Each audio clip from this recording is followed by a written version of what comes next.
CM KCR Mahabub Nagar జిల్లా పర్యటనకు అధికారులు అన్ని ఏర్పాట్లు పూర్తి చేశారు. సీఎం పర్యటన సందర్భంగా collector Priyadarshini, DIG Shashidhar Reddy, SP Nagendra Kumar హెలీప్యాడ్తో పాటు ఫ్యాక్టరీ పరిసరాలను పరిశీలించారు. ఫ్యాక్టరీల ప్రారంభోత్సవానికి సీఎం రావడం సంతోషదాయకమని దేవరకద్ర ఎమ్మెల్యే ఆల వెంకటేశ్వర్ రెడ్డి ఆనందం వ్యక్తం చేశారు.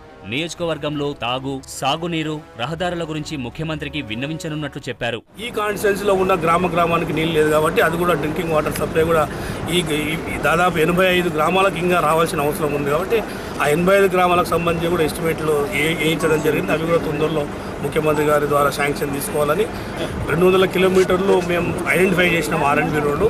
కాకపోతే టాప్ రైట్లో ఒక 55 కిలోమీటర్లు ఉన్నాయి, 9 రోడ్లు ఉన్నాయి. అవి కూడా టాప్ రైట్లో తీసుకోవాలని ముఖ్యమంత్రి గారిని రిక్వెస్ట్ చేయబోతోంది. మధ్యాహ్నం 1 గంటకు హైదరాబాద్ నుంచి హెలికాప్టర్లో బయలుదేరనున్న కేసీఆర్ అడ్డాకుల మండలం వేముల గ్రామ సమీపంలో నూతనంగా నిర్మించిన కోజెంట్ గ్లాస్ ఫ్యాక్టరీని ప్రారంభించనున్నారు.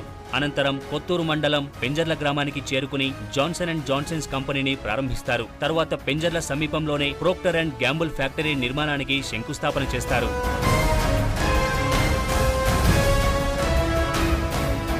అయితే ఇవన్నీ ప్రైవేట్ కార్యక్రమాలు. అధికారిక కార్యక్రమాల్లో గానీ, పబ్లిక్ మీటింగ్స్లో గానీ సీఎం పాల్గొనడం లేదు.